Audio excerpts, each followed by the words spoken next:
If you remember last month, we had Chris Harris was in a number one contenders match to go on to face Jeff Jarrett at the cage match on April 21st. And then Raven won a fatal 4-way to put himself into the other spot in that number one contenders match. It's a real AEW freaking eliminator tournament to set up this cage match right here.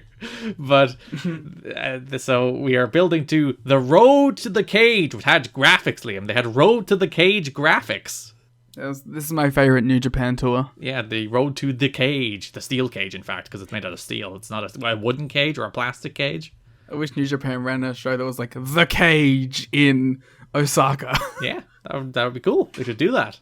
The Cage in Bipu. Japanese cities rule. Listen, there'd be some great Road to shows if it was settled in Australia too.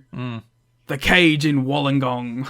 Yeah. I'm thinking about what the best cages would be in Ireland. Like the Cage in Ballinasloe. The best Australian city name. What do we got? Oh, I'm going to 55 funny Australian town names and places. The Cage in Garrettstown. There is a local town called Garrettstown. So that's where you should put the cage. Did you own it? Yes, it's mine. Oh, we could do The Cage in Mount Bugger. The Road to the Cage in Mount Bugger. Road to the Cage in Ding-a-Ding. How do you name a place Ding-a-Ding? Come on. The Cage in Boozer Creek. Yeah, that would be a very different... James Storm would have to be in that cage match. There's some in here that I don't think I can say. I like The Cage in Dirty Water Billabong. I'm now on the Irish equivalent of weird and wonderful place names. The Cage in Bullshit Hill. The Cage in New Tupot House. The Cage in Nobber, County Meath. I had a Nobber one as well. Nobber, clearly an internationally renowned place name. The Cage in Yorkie's Knob. The Cage in Cockhill Road. The Cage in Cape Cockburn. Well, there you go. These are all the places that they should hold Road to Cage match events in. So we have Raven and Chris Harris facing each other on the April 14th show for the winner to go on to face Jeff Jarrett for the title next week in a cage match. Some of these are just racist that I'm reading right now. Like, this is very, clearly done during the White Australia policy. Ireland, meanwhile, would be never to do such a thing. We would be very wholesome and good. This is a cool one. There's Little Mount Horror in Tasmania. Seems like a good place to have a cage match. There's Greg. What? Greg. There's two Gregs in the town, and it's ours. Oh, listen, you can only assume. Okay, there's a few here that actually would make good The Cage locations, because we have The Cage Dead Cat Gully. Ooh. The Cage Linger and Die Hill. Nice. The Cage Scented Knob.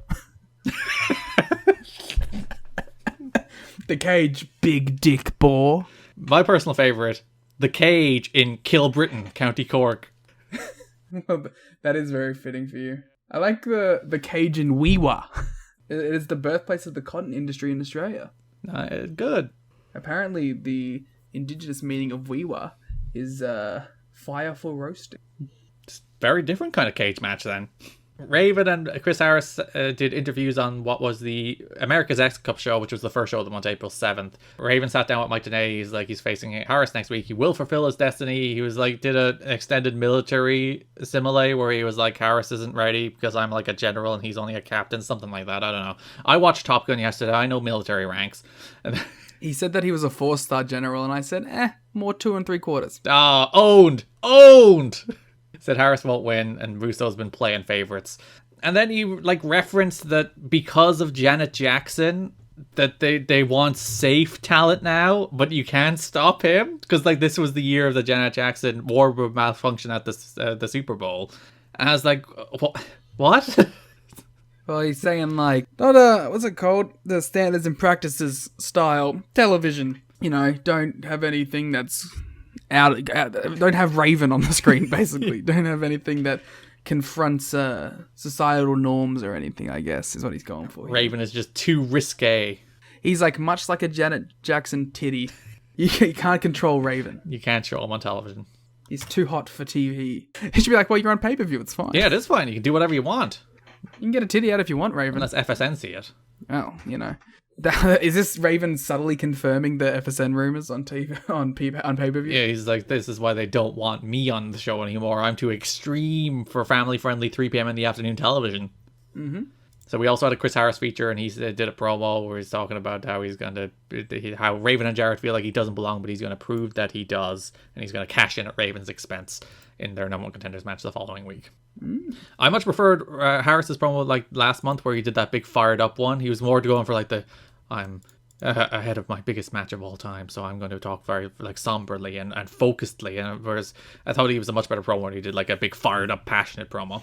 Yeah, I didn't like this one. It was repetitive too. Yeah. It just felt like it was going on and on and on. And like the weird thing, like it was this like weird downbeat kind of meandering promo, but it was like an edited like stylized one. It wasn't straight to camera. It was like more feature style. To me it sounded, the editing made me feel like he blundered things, and it was to fix it more than a like stylistic choice. Well, they did not do a good job of fixing it, is my point. Yeah. Just to get them to do it again. Why don't they get people to do things again in this? They probably did. That was probably like 2 tries put together. And also, it's weird. Like, Chris Harris at this stage is an 8-year pro. He debuted in 96. So, like, he's an established wrestler. He's been wrestling for a long time. Yeah, I don't know. It feels like he hasn't quite got that confidence. But I just mean in like the general story that they're like, this he's a kid. He's not ready. It's but he hasn't been on TV, so it doesn't count. He's been on TV for 2 years. Yeah, TNA. They're literally burying themselves. So that brings us to NWA-TNA pay-per-view number 90, April 14th, 2004, in which we did have the Raven and Harris match. But earlier in the show, Jeff Jarrett did face Chris Harris's partner, the Cowboy James Storm. I like this match. Well, before that, he had to harass Mike Tenay first, of course, because that's what Jeff Jarrett does. That's how we opened the show. We cut out from the intro to Jarrett just shouting at Mike Tenay for reasons beyond comprehension. For a second, I thought it was like another recap from like 3 months ago. This is the era of TNA where the recaps are getting longer and longer. It's like a 4.5 minute one at the start of one of these shows. I don't mind them though, because then I can knock 5 minutes off my watch time by skipping it immediately. But you don't get JV's editing skills. That's the most important part of the show. Trust me, I still get them. So yeah, he started shouting at Tenay about how he's going to be champion, but then called out James Storm because Harris is wrestling tonight. Jarrett also had to wrestled Storm. And yeah, I really enjoyed this match. I thought Storm showed great fire and great energy. It was one of the rare Asylum walk-in brawls that wasn't boring, which was like remarkable. Well, I was going to say, like, I thought this match peaked with the walk-in brawl. I thought that first half of this match rocked. And it was mostly because they were in the crowd and everyone's going wild and James Storm is showing fire and it was good stuff. But as the match went on, I was like, all right, it peaked in that first half for me. Yeah, there was a period in the crowd where Jarrett picked up a chair and then the lady behind him tried to pull the chair out of his hands a little bit. Yeah. Which is a consistent theme in the Asylum. Yeah, it wasn't like a full yank like the Brian Lawler one where she refused to give up that chair. It was just like he had the chair and he was going to hit Storm with it and the lady just kind of tugged it. It's like, no. Please don't, James. A really cool spot when they were in the bleachers, Jarrett threw Storm off the bleachers, but then Storm skinned the cat and didn't fall off, which is really rad. That ruled. Imagine if he had to fuck that up. Yeah, he would have died.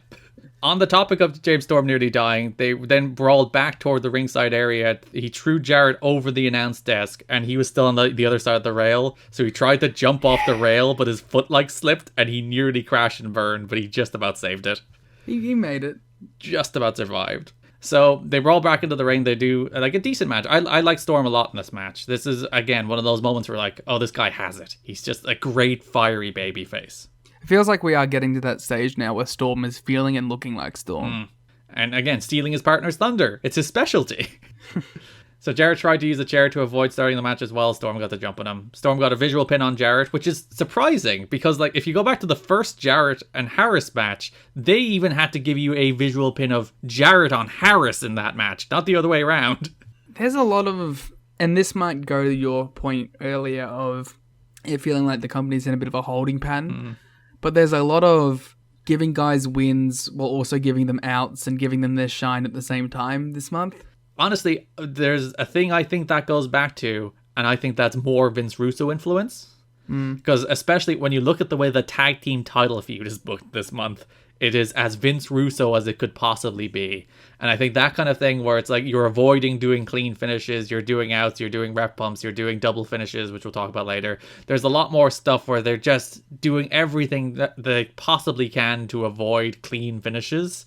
And that feels very Russo.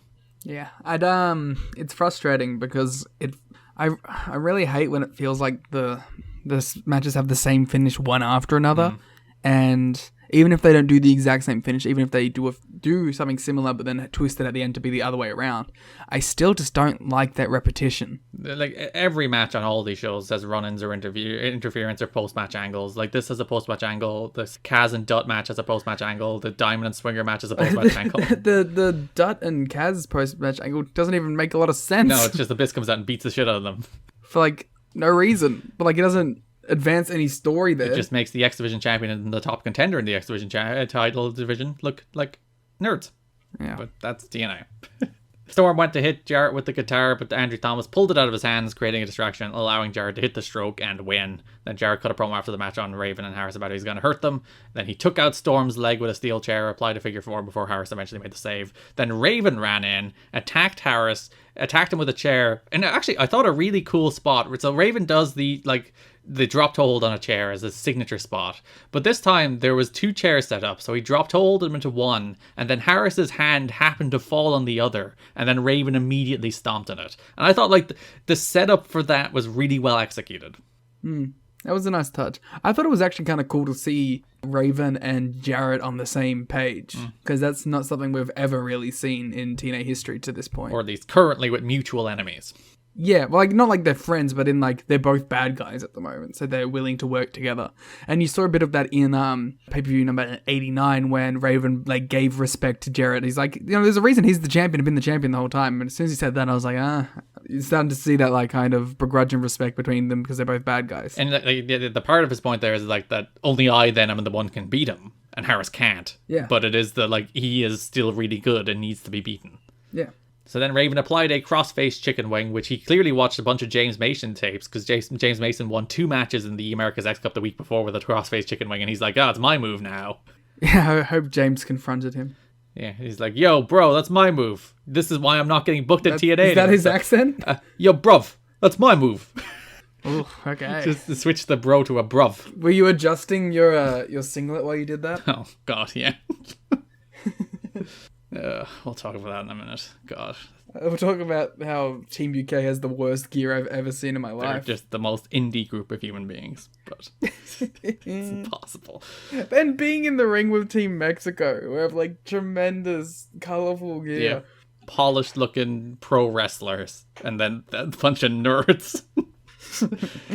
I will quickly state one thing, that I do appreciate that Team UK looks like the equivalent of beans on toast. Yes, sure, of course. Beans on toast is secretly delicious despite not looking flashy, though, which is also not the case of Team UK. I was going to say, Team UK is secretly great, so there you go. No, they're not. No, they had one guy that I liked.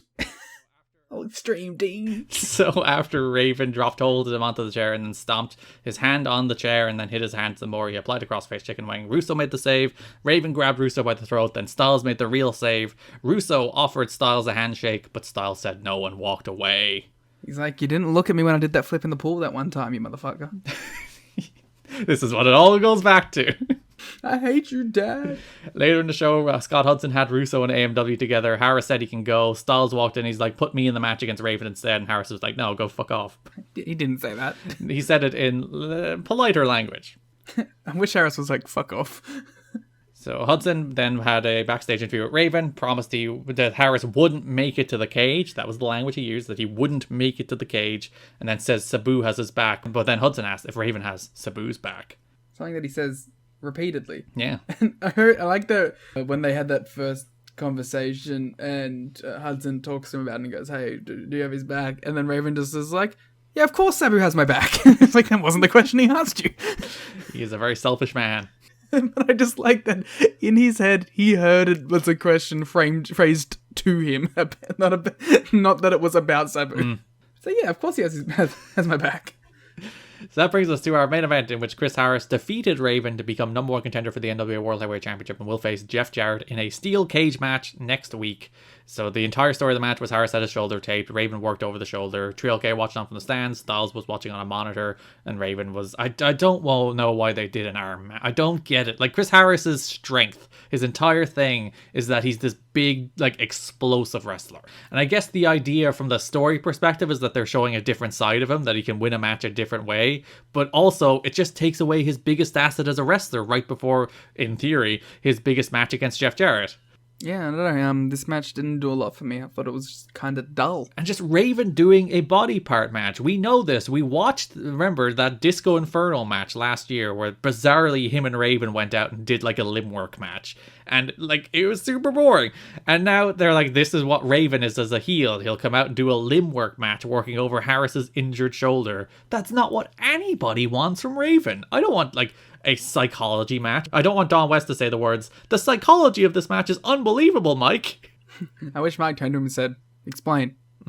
Tell me about the psychology. How is this psychology of this match great? It's the classic wrestling Twitter thing where you use the word psychology to seem smart, but actually don't know what it means or what you're actually talking about. And then Mike TNA just goes to his Wrestling Observer ballot and just goes, well, it's just an announcer. No, don't make me do the rant again. I will do it. He's like, he used the psychology line and he couldn't explain it. I did find the contrast between the two matches on the show very interesting, where you did have Storm being that big, fiery, plucky baby. Yeah, they did the good formula. Yeah, where he took it all to the champ and he didn't win, but he came out better off for it. And then you had Harris just, again, like the promo last week, it was just too downbeat. It wasn't like Chris Harris being this explosive guy who's ready to be a top guy in this company, beating a big star like Raven. This week you probably found out that he's not actually going to be in the cage. There's actually a story that by all okay, we'll get to this now, but the point of all of this is that Styles was always meant to win the belt. What a great build to that. Yeah, we'll talk about what happens first and then talk about it. So the next, Harris becomes number one contender. He beats Raven. He overcomes the odds. Harris hit a spear, but there was no ref. Raven hit a low blow, but again, Harris grabbed a small package. Ref was back, counted the 3. Note, for this week, before the title change, more than one wrestler is predicting that Jeff Jarrett will drop the NWA title, only to then regain it just in time for the premiere on FSN. I'm trying to think of what the reason for this would be. Mm-hmm.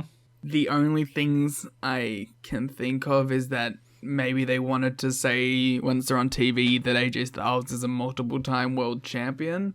And maybe they want the Jeff Jarrett reign to feel a little fresher by not having it be the one continuous. Do you know what I think it is?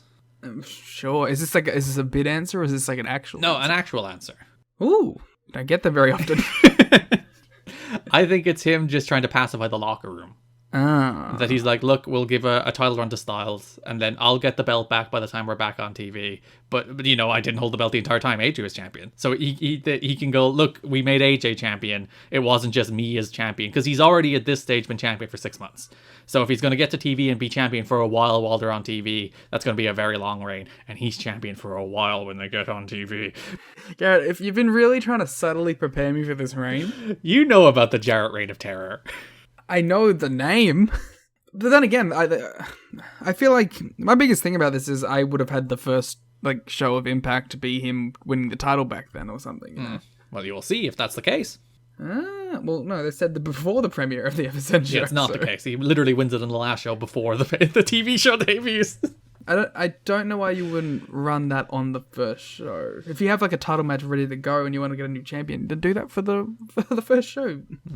So Raven attacks Chris Harris at the start of NWA-TNA pay-per-view number 91, April 21st. He works over his arm. He injures his arm with a chair. He separates his shoulder. Stormer eventually makes the save. I thought this was a good beatdown. Yeah, it does look like he hurts his shoulder. It does look like he jumps him. Raven's very good at that stuff. He's a good guy at hurting people.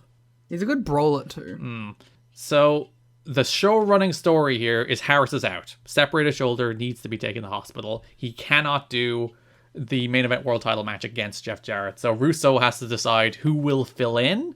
Oh, and boy, is it a fucking decision. I have never seen a man. There's people who have sent like people to war and launched nuclear missiles without as much fret and worry as Vince Russo had for this decision of who to replace Chris Harris with. For something that he couldn't like literally just undo the next week by putting in someone else in the same match. We went backstage to reveal that Harris's shoulder is separated. He's been taken backstage. And then Harris asked Russo to put Storm in the match in his place. And Russo he looks very worried and fretted. He's like, oh, can I do that? No. He just walks away. He just leaves. He doesn't even give an answer. He just leaves. So later in the show, JB, who's filling in for Scott Hudson that week, was because Scott Hudson was in a car accident. TNA Backstage interviewer Scott Hudson missed the pay-per-view because he was involved in an automobile accident on his way to the show. Hudson's car was totaled and he was taken to a nearby hospital for medical treatment, but was released by the end of the night. And he was said to have walked away from the accident relatively uninjured and will be back the following week. So later in the show, JB, who's filling in for Scott Hudson, has Vince Russo, and he asks, well, are you going to allow Storm? Or is it going to be Storm? Russo is torn, but AJ walks in. He's like, put me in the match. And then Russo is like indignant. He's angry. He's like, you didn't accept my apology and you didn't forgive me, so why would I put you in the match? It's really weird. This Russo face stuff is not good. I'd rather him just be the dickhead heel guy again. Rather than this dude who's like the pillar of virtue, but also constantly conflicted about every decision he ever has to make. Because, like, at least when he's doing, like, the bullshit, you're meant to dislike him, but now you think he's doing the same bullshit, but you're meant to like him. It's very annoying. Which makes it, like, worse, significantly. And especially when he goes back to doing the pew pew pew shooty stuff again, you're like, goddamn, at least when you were a heel, I could roll my eyes at it. Now I'm just groaning in pain. So JB had Russo again. Russo is tormented at this stage. Like, he's sweating. He has his hands over his face. He's just so upset Back about on this. the booze. He's turned back to October Vince Russo. He's just drunk, being like, I can't make this decision. He's on the phone to his kids like, you motherfucker. All of his worst instincts are coming out. He's screaming at his kids to make the decision for him, and they're like, we want to go to sleep, Dad. Even Russo points out, it's like, what are you going to do, JB? You going to keep coming back to me here all night asking me? Yes, mate, it's the main event. Just make a decision. Abyss walks up and grunts, and then Goldilocks walks up.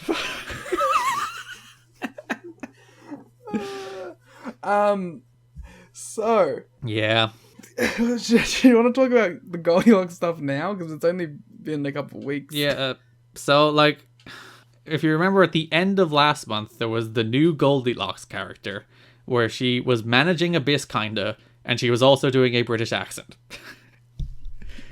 Yes. And, we're like, oh, alright, yeah, fine. We'll talk about Abyss and Sabu in particular separately, but we will talk about Goldilocks now. Then she did another one as well. Which was meant to be Asian, apparently. Yeah, because, like, Scott, when he returns, is like, you did, like, a Chinese character. And I was like, what?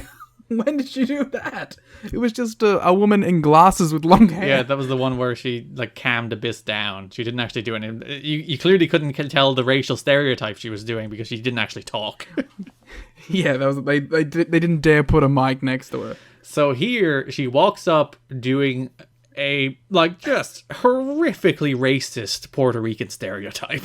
If people want, like, a good example of what this was like, if you've ever seen the Always Sunny in Philadelphia episode where Dee does, like, the racist Puerto Rican character, it's basically that. Yes. I don't know why she's doing this. I don't know why this is this character. I don't know why she's in disguise every week. I was really trying to tell if she, like, tanned extra hard, too. Oh, no. I was like, it seems like it is, but I don't want to call it if it isn't. Yeah. So go make your own decisions on that one. Because it's in the backstage, like, dimly lit area, so it's always hard to tell. And she's under the shadow of Abyss, so, like, I don't really know what's going on there, but go make your own call on that one. Yeah, so she does a horrifically racist Puerto Rican stereotype. I cannot underline how racist the stereotype she was doing was. I couldn't believe what we were watching. Yeah, we did this show for the watch-along, so you can get our live reaction to Goldilocks' horrific racist Puerto Rican stereotype. And just so you know, like, that it was Puerto Rican, she had a shirt with the Puerto Rican flag on it. Just in case you didn't get it. The worst part is, like, this didn't even cause controversy. You know? There wasn't even, like, people were upset at Goldilocks for this horrible racism. People are, like, mad at the character because they don't think Goldilocks deserves television time, but they're not mad at her being, like, racist. It's 2004. Sadly. So she comes up, she advocates for Abyss. She wants Abyss to get the title shot. Russo leaves. Understandably, walking out. She advocates for racism. She does. And the Russo just walked away, which is the most babyface move Vince Russo has made so far. Yeah. Oh, it's a rough one, guys. JB has Russo yet again for like the 4th time on this show, and at this stage the man looks like he wants to cry. I have never seen anybody more upset about having to make a single decision. Basically, he just has to pick between Ron Killings, Abyss, and AJ Styles. You just pick one of the 3. You're fine. Whoever it is, who cares? And Raven, 4. Pick one of those 4 guys. It's not that hard. Just say a name. Flip a coin. Yeah, just eeny meeny miny Abyss. Yeah. What he should have done was had Abyss be the #1 contender and then do a battle royal earlier in the show. Then they can face off in the main event where the winner will go to the cage match. Yeah. No, the winner won't go to the cage match. The winner will go to face on the winner of Kushin Bokaman against Esteban. And then the winner of that match will go on to become the interim NWA champion. The interim #1 contender, and then they will face Chris Harris when he's healthy, and then the winner of that will go on to face the cage. And the company will have already closed down by then. So Russo goes up to Raven and starts making his case. He's like, we're nearly a year out from the last time I faced Jarrett, and you know I'm the only guy who can beat Jarrett. It's the biggest match. You know I can do it. This is Scott talking to Vince. This is Max Friedman talking to Pew, pew, pew, pew, pew, pew, pew, pew, pew. Again, the influence of NWA-TNA is unfortunate at this stage. Then Russo's like, looks like he's convinced. He looks like Raven has sold him, and he's like, you know what? I think I made my decision. Yeah, he is a dickhead for doing this, by the way. Didn't have to shake the man's hand as you left. He even does like the line, it's like, oh, I don't think this is going to make people happy, but I've made my decision. And he shakes Raven's hand, and Raven's like, oh, it's me. He's like, man, the crowd hates AJ Styles. Don't know how they're going to react to this. So then we do have our main event inside the steel cage. The NWA World Heavyweight Championship is on the line as Jeff Jarrett comes out first. There's a hype video, which is just all of Jeff Jarrett's highlights from the last year, which is thoroughly telegraphing the fact that he's dropping the belt. But it was so over the top that I thought it may go full circle to him not dropping the belt. It's like, look how great he is. Well, do you believe that this company wouldn't just do like a 5-minute thing saying how great Jeff Jarrett is before he wins the title? No, that's not beyond them. Exactly. So Jarrett comes out first, he's waiting, then Russo comes out and he cuts a very long promo where he's like, I had the hardest decision I've ever made, and when I came back, I promised. Everyone's like, shut up. I promised that I would do things right and people would earn their opportunities, and I'm not going to hand me. And they have Raven in picture, which is quite funny, and he's like, yeah, I'm getting my title shot. And as Russo continues to talk, he's like, wait a minute. So Russo eventually reveals that Jarrett's opponent will be the phenomenal AJ Styles. They have a cage match. It's pretty good. It's a decent little affair. Yeah, Jarrett kicks out of the Styles clash. Styles goes to the top of the cage, but then Jarrett knocks him off, then knocks Styles to the floor, which then the referee opens the cage for Jarrett to go out, get him back in, but then Jarrett gets a guitar as well. So Jarrett goes to hit AJ with the guitar. AJ inzaguris the guitar, grabs a crucifix. AJ wins. He's your new NWA World Heavyweight Champion, his second reign. The second Jeff Jarrett reign ended by AJ Styles.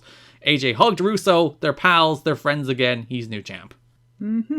How do they keep fucking up AJ title wins? They don't want to book just a natural pro wrestling story. Because if you think about it, the story here is not that AJ won the belt. Well, the story here is that Chris Harris should be winning the world title. But the main story crux is the reconciliation of AJ and Russo's relationship, not, I guess, AJ actually winning the belt. That's the story arc, you know? The story arc is Russo apologizes, AJ says, no, I hate you. Russo apologizes, AJ says, no, I hate you. AJ asks for things, Russo doesn't give it to him. And this is their reconciliation. That's the build to AJ winning the belt. And why? Why isn't it just AJ winning the belt?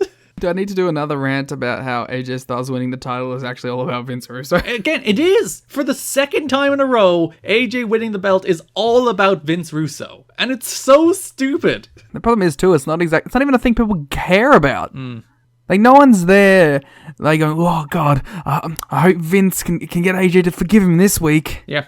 Buying their pay-per-view every week, plopping down their $10 to see does AJ forgive Vince Russo this week. Yeah, it's match I don't care about, story I don't care about, title win I don't care about. A very important note, NWA-TNA officials never actually planned to have Harris wrestle Jarrett in the cage match main event of Wednesday's show. Styles was booked in that slot from the very beginning, and the office actually came up with the injury angle plan at least 2 weeks prior. Oh no. So there's no like note about why perhaps did they lose faith in Chris Harris. I was interested in that. I'm at this point there's nothing there. But the fact that this is their build to AJ winning the belt. This wasn't a last minute crisis of confidence in Chris Harris. It wasn't like, oh no, we can't have him there. We don't think he's ready to be champion. This was their plan all along. And instead of just being like, hey, let's build up to AJ winning the belt by having him win this 4-way, beat Raven, beat Jarrett, which would have made sense and people would have been interested. It's like, let's get people invested in Chris Harris winning the belt, pull the rug out from under him, and put it on AJ as a resolution to a dumbass Vince Russo story. You could have just given AJ the Chris Harris push. Yes, that's what you should have done. You should have picked one of these men, whether it's AJ or Abyss or Killings or Raven or Harris. Picked one of them, had them win all those matches, and then win the belt, like a normal company would do. I don't know. I've read this second line and it's really made me upset. There was some talk backstage that no one bothered to inform Chris Harris that he wouldn't be challenging Jeff Jarrett for the NWA title until the day of the show. So even though this was the plan for like 2 weeks, apparently nobody had the like decency to clue in Harris until they're like, actually, no, you're taken out. I don't believe this. This seems a little far-fetched, even for TNA. It would be very cruel. Especially since there's the line later on that, and the finish with Styles going over wasn't well known in the locker room circles at least a few weeks before the show took place. So if people in the locker room knew, it's not like everyone's going to hide it from I don't know. I have this image in my head of like Harris walking to the room and everyone like awkwardly avoiding eye contact. Everyone's like, shh. Oh, hey, Chris, hey. And Harris is like, oh, I'm winning the belt, aren't I? That's the reason they don't want to say anything. I'm actually winning the belt, and they all know about He's that. getting his hopes up. He's getting excited. He's like, oh, wow, they're going to put it on a new young baby face before we go on to TV. Yeah, that's just put the belt on Harris. Just put the belt on Harris. Even if you want to take it off him by the time we get to TV, just put the belt on Harris. There's no reason Harris can't have the 1 month run or whatever. So AJ Styles, your new NWA World Heavyweight Champion. Again, they find a way to make me not interested in AJ. You might actually like stumble backwards into a star, you know, by putting the title on Harris. Who knows? Instead, you just have to tell a story that's all about Vinny Rue, and that's how you'll make a star. Swerve. And that star is Vinny Rue. Oh, we got fucking swerved. It's the worst kind of swerve. Legitimate one. So then last show of the month, AJ comes out with Mike Tenay. AJ's like, I'm too beaten up from the cage match, so I can't defend the belt tonight, but I want to thank some people. I want to thank the fans. Then the microphone cut out. So Mike Tenay got him a new microphone. Yeah, I like the little like stop. He's like, what? Sorry. AJ's a little confused, and then he brings in another microphone. He thanks the fans. He thanks TNA management. And he's like, I'll defend the belt next week against Raven. Before Tree Life Crew come out, he's like, hey, no, defend it against Killings tonight because you're short and because you're Russo's boy. And then they just start shooting because Russo comes out. And oh, my favorite part of this bit, Russo comes out and literally pushes AJ to the side. It's Russo's promo time now, baby. Yeah. So he's like, BG says he saved Russo from getting his ass kicked by Billy Gunn. Conan says he tried to keep Russo's job in WCW when everyone else wanted him out, and Killings. And I was like, holy shit, we've gone back a year. Which is the reason I'm like, the show is just much more Vince Russo influence now, in the bad way as opposed to like the good balanced way. Yeah. We've gone to freaking DQ title changes. We've gone to hot-shotting belts. We've gone to stories that make no sense that are all about Vince Russo. We've gone to shoot promos. We've gone to Raven being like, this is Scott, not Raven. That's the telltale of a Vince Russo shoot. The real telltale sign is there's something on a pole match this month, which is all right, he's out of control. Which doesn't work either. We'll talk about that. It's just diabolical. So yeah, Killing says he had Russo's back when his name was being dragged. Then Russo was like, BG, I got you in DX, but nobody wanted you in DX. Conan, everybody was calling me racist, but then I give you an opportunity to win the tag belt with Rey Mysterio. In truth, I was your biggest fan as NWA champion. Then AJ got in Killing's face. He's like, hey, you want a title shot tonight? I'll give you a title shot tonight. And Russo was like, no. And AJ's like, yes, title shot. He's like, I'll give you a title shot. And he's like, when? And he's like, how about 1 hour? And I was like, I don't think it's going to be 1 hour exactly. It'll be about, 80 minutes or so. Killings comes to the ring. AJ's like, I need like 20 more minutes. Sorry, man. Time wrong. Sorry. AJ, by the way, here, terrible. I didn't mind him at the start, but I felt like when they did the mic switch, it kind of threw him off. He's awful. He's such a bad promo. Yeah. He just has no confidence whatsoever. So he speaks in like very short sentences with long pauses, with like no emphasis or no like big punchy lines. And it's just he gets awful. like marble mouth all the time too. He's not used to this, and he's been he's cut decent promos so far in his TNA run, and I don't know why this one was as bad as it was. He does get good at promos eventually. It's a nice story that he does get good at promos eventually. It puts these promos in context. So Raven kidnaps a cameraman on this show. He says, Yes. It was like pointed at me, and I was like, it's already pointed on you. What do you want him to do? He can't. It makes it more difficult to frame it if you keep jostling him around. He's like, I'm not a ladder. No one climbs me to get to the top. So he said, I followed through on my promise to make sure that Chris Harris doesn't get to the cage. He didn't get to the cage. And he's going to make everybody pay, starting with James Storm, who he faces in the semi-main event. Yeah. And he has another boring limb work match. He sure does. So Dallas caused the distraction. Cash hit Storm with a nightstick, allowing Raven to win, pivoting Storm off to a Cash and Dallas feud, and D'Lo made the save. So Raven and D'Lo, I don't know. I don't know what I'm supposed to take from this stuff. I think it's just more of D'Lo, Apollo, and Cash and Dallas than anything. Yeah, because I know Storm actually doesn't end up teaming with Harris to face Cash and Dallas at first. Who he does, you'll find out, but it's not D'Lo. I wonder who it could possibly be. So Jarrett does a promo. He's like, oh, I understand now, Russo. This was a plan all along between you and Raven to get the belt off me, and then you went swerved to your bro Styles. It's just you giving everything to your pals. Nepotism running wild. Very unusual here in NWA-TNA. Nepotism free zone. Yeah, I've never once done it. So Jarrett says he will have his rematch, and he will take it. But the question is, when? He's going to do a Money in the Bank cash in. Let's go. He can do that. He owns the company. He can do that. See, in canon, he doesn't own the company. Yeah. Oh, during that Raven and Storm match, I did quite enjoy. They were brawling out on the floor, and then Storm crotched Raven on the rail, and then the crowd started chanting, holy shit, except in a higher pitch. They're like, holy shit, because he got crotched on the rail. It was a good bit. A rare good Asylum. It was bit. the heel section too, so I am very hesitant to give them credit, but it was a good bit. Hey, it's good to see that we're going to be able to say fuck off to those guys. So. Yeah, stay in Nashville, you big nerds. You know what? We're going to bootleg your shirt too. There's nothing you can do about it. And then our main event for the NWA World Heavyweight Championship, AJ Styles defeated Ron Killings to retain in what I thought was a crushingly disappointing match. This match stunk. It's just flat. Nobody cared about either guy. They went about 10 minutes and then did a double pinfall with both shoulders down. Referees counted both. Killings did have a visual pin on AJ, but there was no ref. Russo comes out, restarts the match. Styles grabs a cradle shortly after to retain. AJ attacks Russo, ends the show, drop holds AJ off the ramp into the rail, brawls because it's AJ and Raven next week. But God, when you're like, all right, we have a main event that's AJ Styles against Ron Killings for the NWA title. I'm like, okay, two good wrestlers, hopefully having a good match. I was excited for this match. And then it's just lifeless. I think, well, both of them knew what it was, I think. When they were given, you're doing a double finish. Yeah, double finish, 8 minutes, heat on Raven at the end. They're probably like, oh, well, fuck this. None of this is about either of you, so who cares? Yeah.